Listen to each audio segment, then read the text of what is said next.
Let's start. Q Hyper, 2021, 3. Page 14 Number 1. Writers can feel achingly alone, but I am tremendously fortunate to be part of wonderfully supportive scholarly, academic, and family groups. My deepest debts for this work are owed to those who have preceded me in establishing food studies as an accepted discipline. In countless ways, this work would not be possible without theirs. I have recommended many of their works in the suggestions for further reading that follow each entry and in the general suggestions that conclude the volume. But I have also benefited from the personal support and encouragement of many individuals, too many to name here, at gatherings such as the Conference of the Association for the Study of Food and Society and the Oxford Symposium of Food and Cookery. Association for the Study of Food and Society, Oxford Symposium of Food and Cookery. A more welcoming and nurturing group of scholars cannot be imagined. Page 14 Number 2. How we see others helps to frame how we see ourselves. For many managers, the real competition is not in the marketplace. The real competition is the person sitting at a hot desk near you competing for a limited pot of promotions, budget, and management time. Even if you are competing with your peers, comparing yourself with them does not help. They are different and will have different strengths. There will always be someone else who is better than you at something. The end result is to acquire an inferiority complex. In small doses this can be healthy. In the words of Alfred Adler, it is rather a stimulant to healthy, normal striving and development. Alfred Adler. It becomes a pathological condition only when the sense of inadequacy overwhelms the individual and, far from stimulating him to useful activity, makes him depressed and incapable of development. Don't let yourself be awed by others. Everyone else may be better than you at something, but everyone else is also worse than you at something. Page 15 Number 3. The theatre at Epidaurus was an example of ancient Greek civic architecture meant to be enjoyed by the general public. Epidaurus. The art of the theatre was an important part of ancient Greek culture and religion, as religious ceremonies were incorporated with music and dance, and performed in public spaces.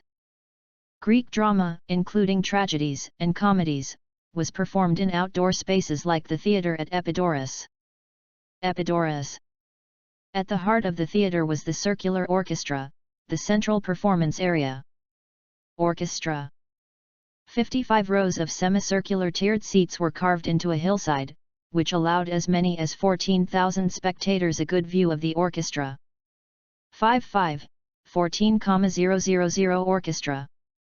The design of the theatre at Epidaurus is so effective that it is still in use today, and the acoustics are so perfect that no electrified sound system is needed when performances are held at the site.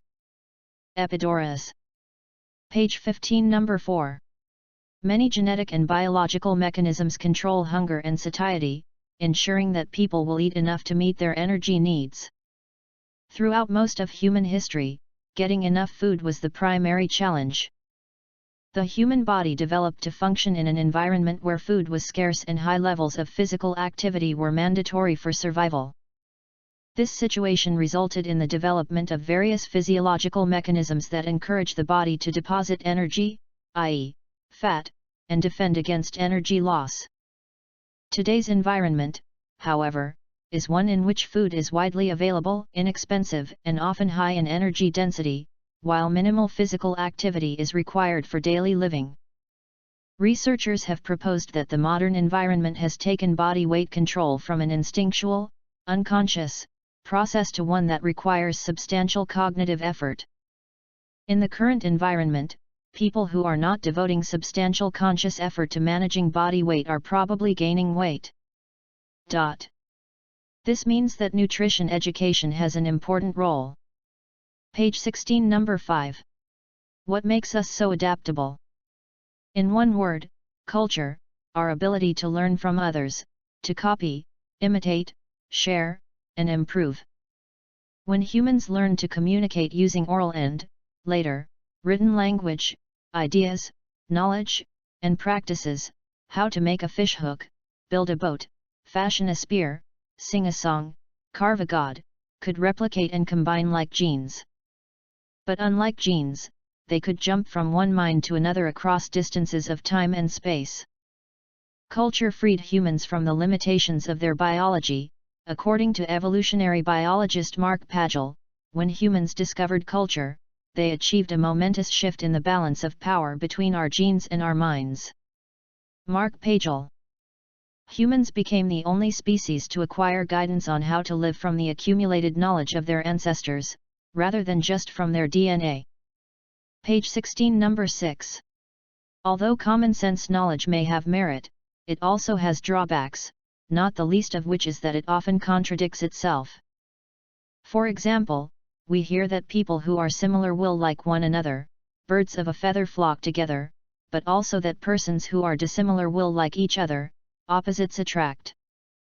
We are told that groups are wiser and smarter than individuals, 2 heads are better than 1, but also that group work inevitably produces poor results, too many cooks spoil the broth. Each of these contradictory statements may hold true under particular conditions, but without a clear statement of when they apply and when they do not, aphorisms provide little insight into relations among people. They provide even less guidance in situations where we must make decisions. For example, when facing a choice that entails risk, which guideline should we use? Nothing ventured, nothing gained, or better safe than sorry? Page 17, number 7. Very recently, scientists have been able to add a level of complexity to the classification of organisms. Researchers now use genetic or molecular techniques to complement taxonomic techniques. Specifically, they look at organisms' DNA in order to classify them according to their degree of relatedness. DNA. This capability is important because animals frequently seem to belong in the same category based on a similar appearance when, in fact, these distant relatives have come to take on a similar appearance because it became advantageous for one reason or another. As an example of such misleading similarities in appearance, many flies look like bumblebees, likely because the sting of a bumblebee may make predators think twice. Though they look superficially like bumblebees, genetic and taxonomic techniques confirm that they are as related as dogs are to cats. Genetic studies can also help with the problem of having only dead specimens to study. Wasps and bees can look extraordinarily similar to each other when their behavior can't be observed. Molecular studies, which can be conducted using dead specimens, can confirm that they are truly distant cousins. Page 17, number 8. Human intelligence has its own considerable strengths. The fundamental human limitation of having a relatively small brain, constrained by the energy and physical space available to it, has resulted in a lot of evolutionary cleverness. Human intelligence makes use of very effective pruning techniques that prevent the brain from running in overdrive, attempting to process billions of potential situations of which only 1 or 2 might be useful. The expense of this brute computational approach is simply not suited to biological beings. However, what is clear is that the availability of practically infinite mathematical ability, and abundant calculating speed, do result in discoveries that our biological brains have not yet made.